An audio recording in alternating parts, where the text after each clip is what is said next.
This topic is Year 13 A-Level Chemistry on the AQA course.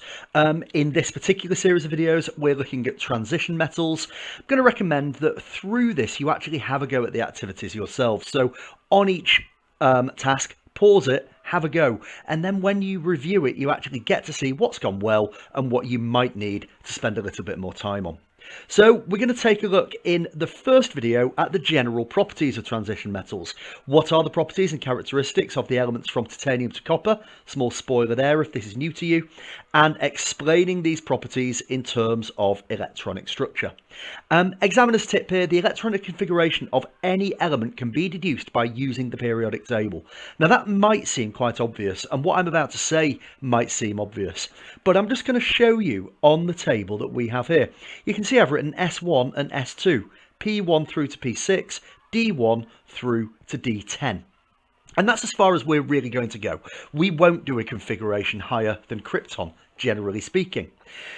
But if you do work out the electron configuration of something and you want to very quickly double check it, we know because oxygen is in the fourth group as we go across P, that it will end in P4. Calcium is in the second group, in the S block, so it will end in S2.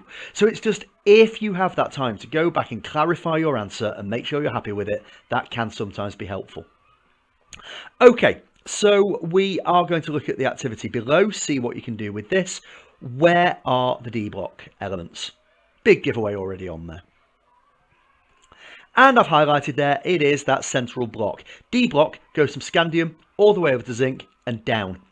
Obviously, with lanthanum and actinium, they break off, and further down we have the F block. But all of the rest of this are D block.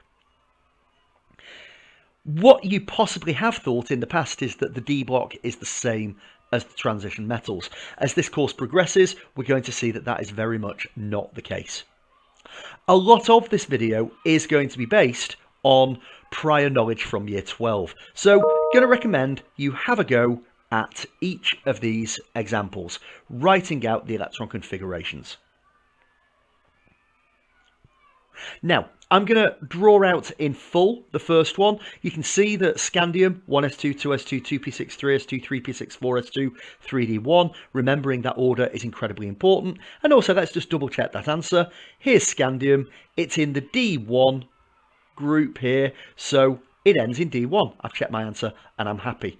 I'm actually going to go into shorthand for the remainder of these, purely to save time. You could be asked to draw shorthand or longhand. It's important that you follow the instructions in the exam. So what we can do is simplify as far as the biggest noble gas within there. So I've taken my 1s2, 2s2, 2p6, 3s2, 3p6, and that's now denoted by the AR in square brackets. That takes me to 4s2, 3d2. And as we go through these, you're going to see a pattern that we're going across to D3. But then we have an anomaly. And we've got the chromium and copper anomaly. I'll talk about that in a moment. There are two that I'm doing in red. But then we go back to normal. We've got our 5th, 3d5, our 6th, 3d6, our 7th, 3d7, our 8th, 3d8. Then we've got the anomaly again. And finally, we have got zinc, 4s2, 3d10. Now, in terms of these anomalies, you'll notice that rather than follow the normal pattern, we've lost one electron from the 4s and it's jumped into the 3d. This is possible because the 4s and the 3d have very similar energies, which means it's possible for electrons to transfer from one to the other. Now, what's happening in each of the chromium and copper examples is we are moving to a half full and a half full sublevel, and in copper, a half full and a full sublevel. Now, it would always be preferential to have a full sublevel. If you can't have a full sublevel, you have a half sublevel, and if you can't have that, you have what you have. But because that small movement is able to take us to greater stability, that's why we get it in those two examples. So now let's look at some ions. Now, titanium, when you take a look at that, when you lose 4 electrons, we end up with 1s2, 2s2, 2p6, 3s2, 3p6. I'm denoting that with the shorthand AR. On to the next one, we've got vanadium, which would be 4s2 3d1, has become 4s0 3d1. Really important thing to remember that I'm going to come back to later on. Checking through the rest of these, chromium, 4s0 3d4, it's lost 2 electrons because it's plus 2, but for chromium plus 3, we lose the 2 in 4s, and we then lose 1 of the 3d. So we're going in decreasing energy. We go from the highest energy sublevel, 4s, then down to 3d. Iron, we lose the 2 in 4s, we've still got 3d6, but iron plus 3 then goes down to 3d5 for the third electron being lost. When we get to copper, it's important to remember we started with 4s1 3d10, so it becomes 4s0 3d10. Down to manganese, Mn plus 2, we're losing the 4 s's, and on zinc, we're losing the 4 s's. So in every single case, you'll notice we lose the 4s electrons. You'll also remember when we work out the electron configuration, we fill 4s before we fill 3d. It's so important to remember that 4s always comes before 3d. You fill it before 3d because it's a lower energy, but once it has electrons, it goes to a slightly higher energy, so we empty it first as well. Very common pitfall that you can avoid. So let's take a look at this. We've already spoken about the fact that there are some transition metals, there are some D block metals that are not transition metals. So have a go at this activity. See what you can do or what you can remember. This definition is absolutely crucial to be able to answer it. But let's take a look at scandium. Its full electron configuration is shown here. 1s2, 2s2, 2p6, 3s2, 3p6, 4s2, 3d1. The only ion it can form is plus 3. So I'm going to remove the 4s2 and the 3d1.